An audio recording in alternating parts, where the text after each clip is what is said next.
twekumiddeko akadde kano kennyini. Tuli wano Ntinda ku kitebe ky'akakiiko k'ebyokulonda akadde kano kennyini era ng'embeera eriwo nga bw'ojulya mu background yagenda maaso nakuba nti basagambiza bannabyabufuzi ab'enjawulo abagenze maaso n'okuba nti basunsulwa akakiiko k'ebyokulonda wano Ntinda. Wabula bwe tujjidde ku mpewo nga munnakibiina ki National Unity Platform akyakonkomalidde mu kkomera mu kiseera kino Waiswa Mufumbiro agenze maaso n'okuba nti asunsulwa akakiiko k'ebyokulonda era mukyala we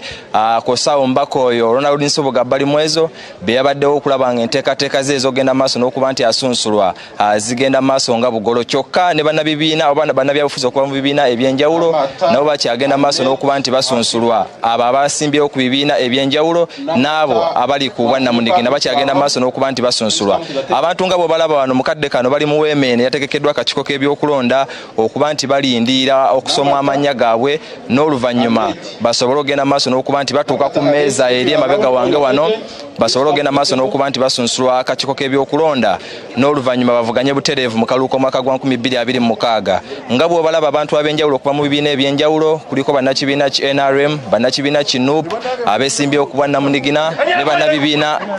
bannabyabufuzi okuva mu bibiina eby'enjawulo. Njagala njogereko n'abamundowooza mu kigambo nga kimu bibiri tulabe beeteeseteese batya era bakyalindirira okuba nti basunsulwa. Njagala ntandike ne munnakibiina ki National Unity Platform Mwami Fred Nyanzi. Embeera eri etya tonnasunsulwa, embeera eri etya olunaku olwaleero sebo? Embeera nzize wano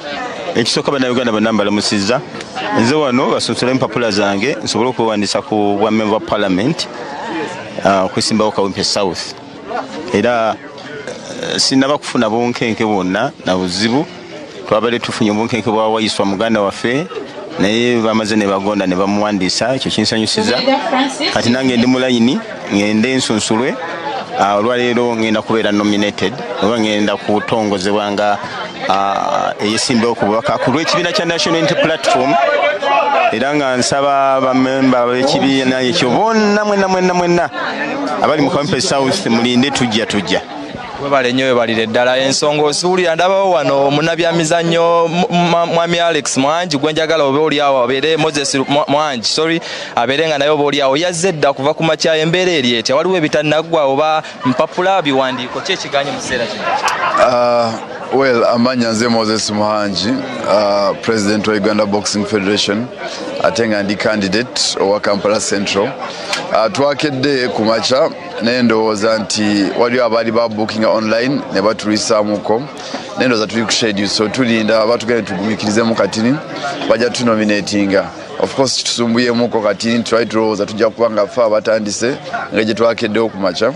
naye katubeere patient tujja kukola nomination olwaleero weneba ewedde tusobole okuba nga tudda ku program eddako. Abatuliza mwenna baba batulaba tugenda kuba tukuŋŋaanirako amokya katale kuba ye base yaffe gye tusinziira naye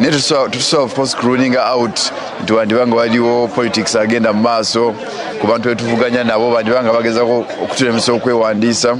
naye katubeere patient because abatuvuganya abamu baze buzi ne bayitawo obuyisi ne banominatinga ne batambula ne bagenda ate nga twabasooseewo so twandibanga kito kyokulowooza nti wandibanga waliwo oluusi embeera egenda mu maaso nga bagezaako okutulemesa okwewandiisa naye tulina okukkiriza nti mu mbeera yonna tulina okubeera nominated olwaleero. Webale nnyo webalire ddala Mwami Moses Mwangi omuwulidde yegwanyiza kifo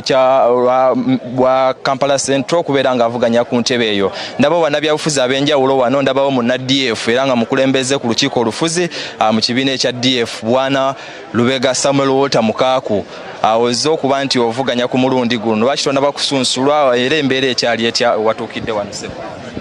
Embeera nnungi okutwaliza awamu nsuubira nti olw'omuwendo mungi oguli mu buli constituency